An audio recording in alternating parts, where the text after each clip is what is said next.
In this episode of the Savvy Shopkeeper Retail Podcast, we're doing things a little bit differently. I want to give you a glimpse into what it looks like, or what it sounds like, I should say, when I teach a live class in the Shopkeepers Lab membership group. So I have two membership groups, the Shopkeepers Lab and Master Shopkeepers. In the lab, every month I teach a 30-minute, or I try to keep it to a 30-minute live lesson in the group.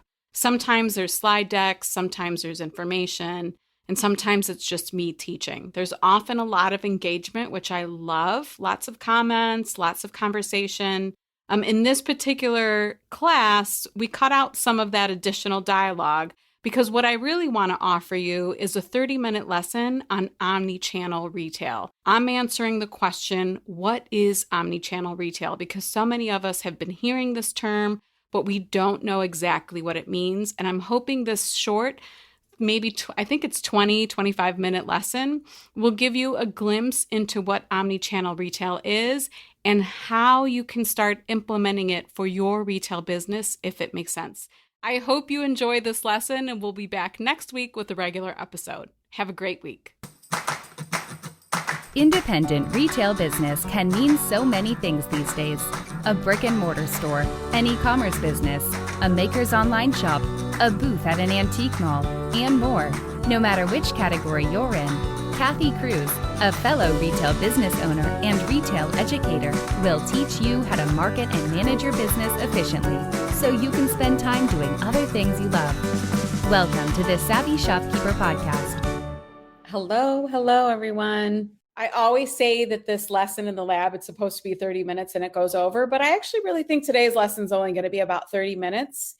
And the reason why I wanted to do this lesson is, and I just got off a call with a one-on-one client, and she asked what I was coming in here to teach about. And I told her, and she was like, what does that mean? She's like, I heard you say that word, omnichannel. And she's like, I have no idea what that means. And I just want to preface this presentation by saying, the omnichannel may not be for everyone. So don't feel pressure to implement omnichannel retailer if maybe it's not a good fit for your business model. I'm coming in here not to say that everyone should be omnichannel, but I'm coming in here to address the question, what is omnichannel, or what does it mean? Or how do you even begin to, if it is ideal for your business model, how do you even begin to implement the things that you need to implement to start becoming an omnichannel retailer? That's what I wanted to do today, and I thought it would be helpful to do that. Shopkeepers across the country are expanding and opening up new locations by partnering with Honeycomb.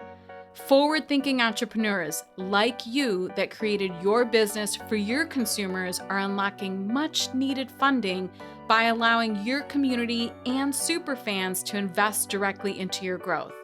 To learn more about how community capital can help you open your next location while embracing your ability to market your brand and increase consumer engagement, visit honeycombcredit.com/brand. That's honeycombcredit.com/brand. So what is omni-channel retail? It's really just an integrated approach. It's really taking the online parts of our business and merging them with the brick and mortar parts of our business so that everything is unified. And then the other part of it is it is an online experience. It goes beyond the brick and mortar store. It involves people browsing or shopping on a mobile phone, maybe shopping on your website on a desktop, but that both of them serve customers well, not just one over the other. It's social media. It's selling on social media. It really is bringing in, aside from having your brick and mortar store, bringing all of your customers into the online experience, into your brand and into your world of whatever products that you're selling. And then the other part is it's where customers are spending. And I wish I would have quoted this. I try to be pretty good about this, but it was a bit of information I thought was interesting. It said customers spend more on brands with a smart omnichannel strategy, but only 22% are making omnichannel a priority. Now, that 22%, I don't know if it's big national box retail stores, or if that's incorporating all of us as indie retailers. I don't know, but I'm pretty sure overall this is a pretty accurate statistic. Most of us are not incorporating omnichannel retail into our businesses. Okay, so the next part, I thought this was really interesting, and I'm going to read this word for word because this was on Square point of sale. The point of sale system most of us are familiar with, whether you use it or not. I feel like most retailers at least know what Square is. You know what the point of sale system looks like, you know their logo, and not everyone uses Square, but I thought this was a pretty good definition. And on their website somewhere, they described it as meeting people on the channels where they are shopping and buying, whether it's in a physical store or an online store or on social media. And then it's connecting the dots between those channels. The purpose is to keep customers moving around within the brand ecosystem, with each channel working in harmony to nurture more sales and engagement. I love that they use the word ecosystem, and I'll have a visual to kind of represent that if you're still trying to understand how it all works. But I thought that was a great definition. Okay, so this was a big aha moment for me when I first started learning about omnichannel retail and what it means. And it's also a good representation of some of us who are heading towards omnichannel. So obviously there's a single channel kind of retail business. It's the only place a customer can shop with you is in your store.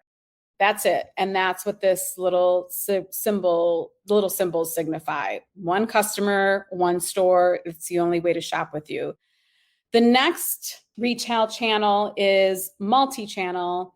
And that may be that you have a brick and mortar store and you might have a website, or maybe you do postcard kind of marketing and it gets mailed.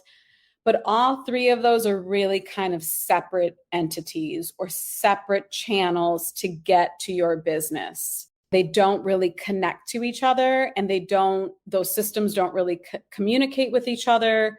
They're separate, but you're offering your customers multiple ways to shop with you or, find you. And then the last one is omnichannel retail. And that's where everything connects. That's where you see like the spider web. And I will give an example of what an omnichannel retail experience looks like for a customer next. So I won't get into that now. But this essentially is the customer in the middle, and all of these parts and pieces. They're not separated. They're all connected, and they somehow communicate with each other. So again, I'll explain that in another example. But are you a single channel, a multi-channel, or an omni-channel? I want to be an omni-channel. I want to be that omni-channel. I can think of there are a couple people in Master Shopkeepers who are for sure omni-channel, and they're incredible at omni-channel. So let me move on. Okay, so the other thing that I want to point out is that simply selling products on multiple channels doesn't create an omni-channel experience. A really good example is my own store. I have the brick and mortar store. We have a website, but just because maybe I have a customer who shops online in my store and that same customer shops in our store, I'm still not providing them a full omni-channel experience. I'm getting there, but I'll explain why next. I just want to point out that just because maybe you offer an online shop like an e-commerce in a brick and mortar store, it doesn't mean you're giving them the full omni-channel experience. Okay, so this is why micro retailers should embrace omni-channel. It's a bigger opportunity. It says based on statistics, it's likely that your competitors haven't yet implemented omni-channel retailing. Again, if you go back to the stat that said only 22% of retailers are starting to embrace this or have implemented it, again, there's your opportunity. There are more shoppers. Nearly 75% of shoppers say they use multiple channels to compare prices or use in-store tablets to shop online. And I don't want this to cause like the panic of like, well, I can't compete with Amazon. We are not Amazon. We're not meant to be Amazon. And even if people are doing research about prices, it doesn't necessarily mean that they won't come to your store. If maybe they read your website or for whatever reason your brand resonates with them, they might dump whatever website they were going to order from before to come to your store if they find that you're right around the corner. We've had that happen on several occasions where they could have bought, we sell paint in our store, they could have bought the paint. And once they learned that they had someone local that they could come to, they came to us. So that part of this slide deck is not meant to discourage you or have you feel like, well, I can't compete in terms of prices. For me, I don't even think about our prices. It's more about what can I do to draw customers in, or what part of my brand can be appealing to them that will bring them in, because not everyone cares about price. Although my sister would argue that I'm the complete opposite. I actually don't always care about price. Sometimes I do. On average, the other reason why micro retailers should embrace omnichannel is because statistically it's shown that the consumers are spending more when this happens. There's an increase in average transaction size, so that's another great reason. And then customer retention. When you're a full omnichannel retailer, there are several ways that you can keep people within your, I guess, ecosystem. It's either, having them sign up for SMS, that's text messages, having them sign up for email marketing, all of those ways that you capture their information and kind of keep them in. So you keep communicating to them until the point that they go from a cold, maybe like a cold customer or cold audience, to a warm audience, to a hot audience when they actually come in and buy from you or buy in your online shop. Okay, so here's an example of an advanced level omnichannel experience. Maybe someone finds you on your website, they browse, they buy something, and then maybe you send them a postcard in the mail because now you have their address. And that could seem like old school, but it's just kind of an example. Maybe you send them a postcard in the mail, or maybe in their package, you throw in a card, and so many people in Shopkeepers Lab do this, where you throw in a promo code or a link to a special landing page that takes them there. And now maybe they didn't get on your email list when they made the purchase, but now they go to the special landing page, or they use the code, and now they're on your email list. It sends them to your website. So now they're still moving through the system. It sends them to your website, to a different page. They now maybe they don't buy anything there, but now they get an email that's, 2 weeks later, that's talking about an in-store promotion, or maybe nudging them to come in the store to redeem whatever % coupon, or talking about an in-store event, and now they come into your store. So it's literally taking that customer through all of these channels, and it's pretty much all through your website. But, this is a package, and this is a postcard, and then it takes them to the website, and then it takes them to email, and then it takes them to the store. But the whole system is almost like communicating or capturing information about the customer, or bringing them back in to push them either to the store or to keep shopping with you online. So, for instance, if you were to break this up into multi-channel, maybe your customer buys something online from you, you send the package, but you don't throw a postcard in there to nudge them to go back to your website, and it doesn't point them to another landing page or promotion on your website.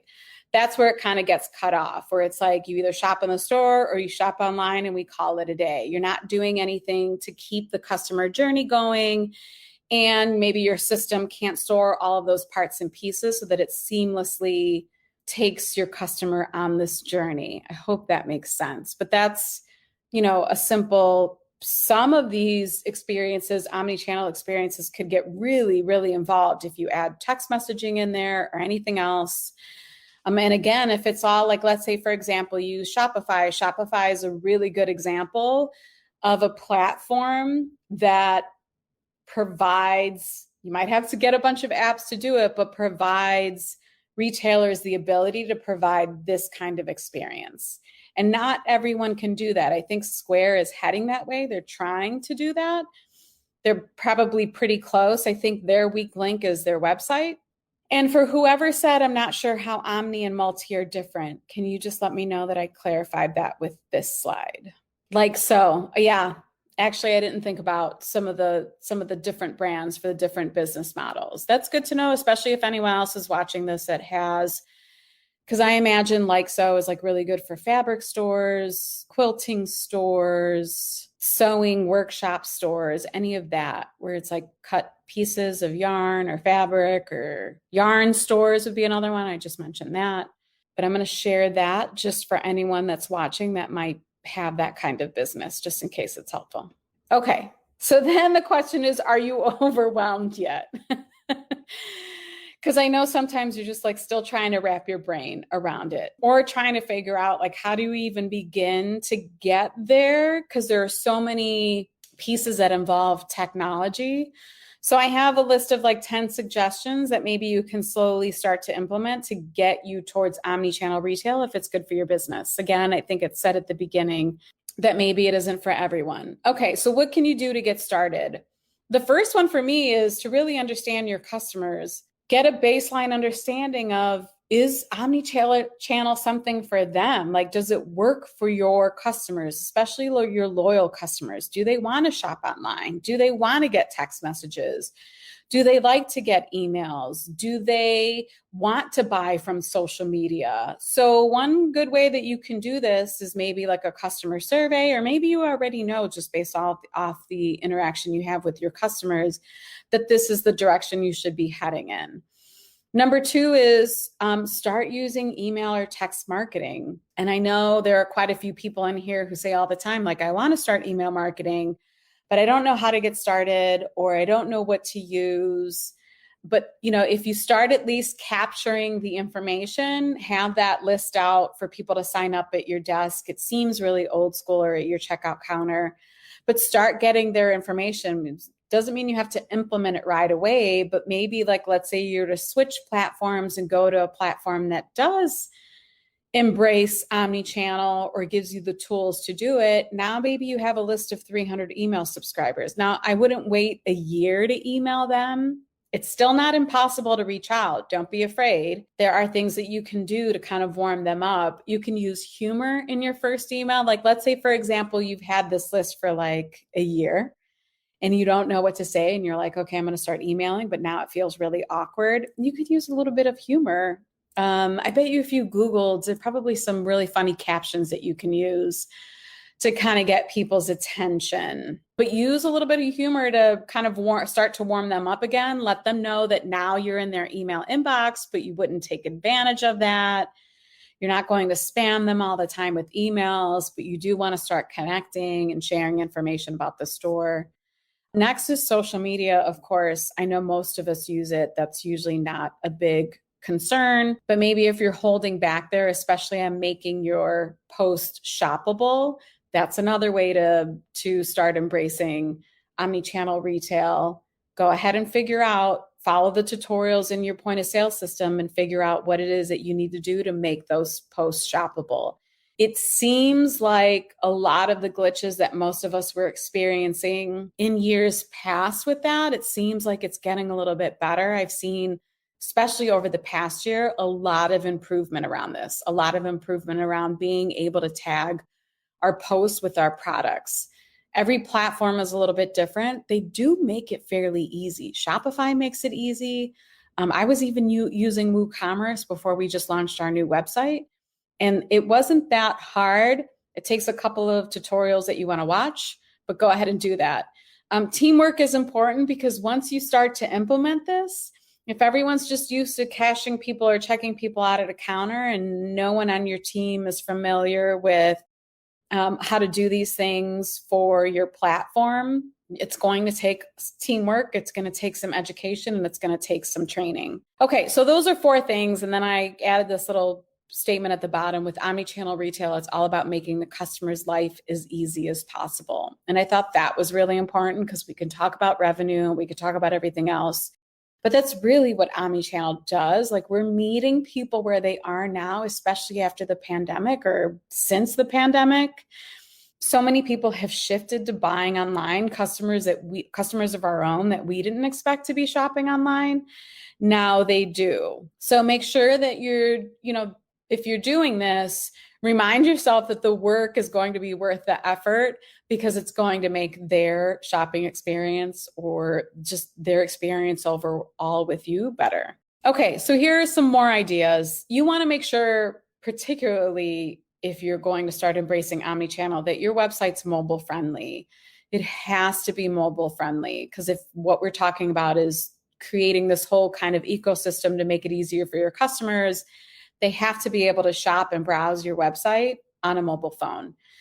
Social media selling, and we've all talked about this in the group too, the taggable posts, the shoppable posts, Facebook Live sale events. We talked a lot about that over the past year, or even comment selling, like programs like Comment Sold, which I don't use, but I know for those of you that do and you hop on regularly and your customers really love it, those are other elements to the whole omni-channel system. I'm on Shopify. I'm sure it's super easy. I just have to learn it. Yeah, I just did it. It was really easy. It's like in your settings maybe, and then you click on the Facebook, might even be on your like main dashboard, because they want you to connect to it. Click on the Facebook button, start to connect it from there. They make it pretty easy. The next one is e-commerce. Of course, you want to have an online shop. And then, of course, if possible, yes, you could just offer local pickup, but if possible, start incorporating shipping. So many of us did that, but there are still some members who have not started shipping because they feel the learning curve to ship is too much for them. There's a whole workbook in the lab, in the academy, about shipping. So if this is you, I just want to make sure that I mention, grab the workbook, start to implement the things step by step. Shipping shouldn't have to be that complicated. It is like initially a little bit of a learning curve, but if you just I even give a checklist so you can like start to check off all the things that you're doing to get yourself to the point that you can start shipping. And then the Facebook pixel. I taught a lesson here in the lab on the Facebook pixel, what it is, why it's useful. Go ahead and watch that. It's all kept, I think, under Unit 5 in the group. Watch that class on the Facebook pixel if you don't know what that is, but that's another important part of omnichannel. And then I added a note in here that Disney and Starbucks get the omnichannel experience right, like down to the smallest details. There's a member of Master Shopkeepers who used to work for Disney. I don't think she's on this lesson right now, but I'm sure she could probably speak to this. Like, they cover it all. When you think about the Starbucks app and how they get you back and how you get the rewards and how you can store your gift card in the app, you can use the gift card in the app in the store. You can scan it. You don't even need your wallet. Like, when you think of true omni-channel retail businesses, Disney and Starbucks are probably two of the leaders. And then the last slide that I have is just to keep the momentum going. Find the point of sale systems or those systems that really are going to help you implement all of this. Do the research, ask in the groups. The one thing I can't say enough, ask all of the questions in this group. That's why everyone is here. There is no stupid question. There's no question where anyone's going to mock you or make fun of you for asking. Like, we've probably all been there. We've probably all had the same questions. If you're trying to navigate picking a system for your store, if you haven't opened yet, or if you hate the system that you have, please go ahead and use the group for that. Ask as many questions as you want. You can ask questions all the time. And then the last one is customer convenience, offering in-store pickup, curbside pickup, even like things like your return policy, like giving the customer an ability to return by mail or return in the store, all of the things that make it convenient for your customer to shop with you, but that don't make it so challenging in your system that you're like, I don't know how I would handle that, or I don't know how to offer that. The systems are separate. That kind of, those kind of roadblocks, that's what we're trying to eliminate here by going omni-channel. And then there's another statement here. It says you can have amazing mobile marketing, engaging social media campaigns, and a well-designed website, but if they don't work together, it's not omni-channel. And that's, I've said it, I'll be the first to say, I know personally my business is not full on omni-channel yet, but that's what I'm working towards. And then someone says, I may already be omni-channel light. I like that. Baby steps, right? Like, we have to work towards it. Having something like this, a full omni-channel retail business, it takes time. And it does take technology. But was this helpful? Does this help clarify the difference between single, multi, and omni? I just want to know what your questions are. And I feel like today I kept it at around 30 minutes. Not too bad. I want to mention a couple of things. Although my virtual assistant doesn't know this yet, I meant to ask her today.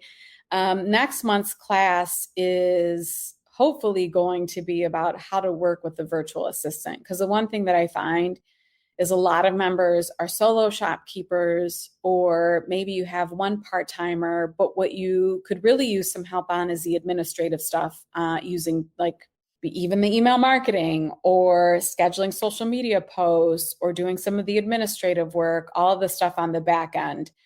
And I already know from working with some master shopkeepers who went ahead and hired VAs last year that it's been incredibly helpful to their businesses too, in particular. So I think it's an important conversation to talk about, because I think what happens is we're like, okay, we want to hire one, but what does it mean? Or how do I even get them started? What could they do for me is another common question. So I'm going to make sure that my VA, it's kind of like the class that I did with Jamie, teaching us how to write product descriptions. I'm going to bring my VA in, or I'll bring another VA in if my VA can't do it, just to have the conversation so that you can kind of all understand what would that hire look like and what could they do for you. And then the last thing that I want to mention is the retreat. I'm actually getting ready to post on Facebook and Instagram about 2 more sessions that I added for the 2-day lineup. One of them is going to be me presenting on systems and processes. It was the one thing I really think it was like one of the podcast episodes, and I recently ran a poll in Master Shopkeepers. Just retailers are really interested in learning how to do this. So one session is going to be about how to implement systems and processes to make your business run better.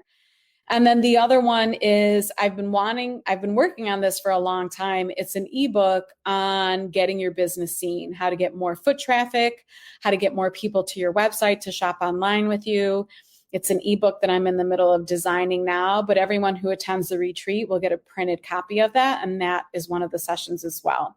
So the last day for early bird tickets for the retreat is May 31st. I can't wait for this. I don't know if any of you checked out the farm property, Fruchthaven Farm. It's in Greenville, Michigan. A master shopkeeper member owns it. The whole thing's incredible.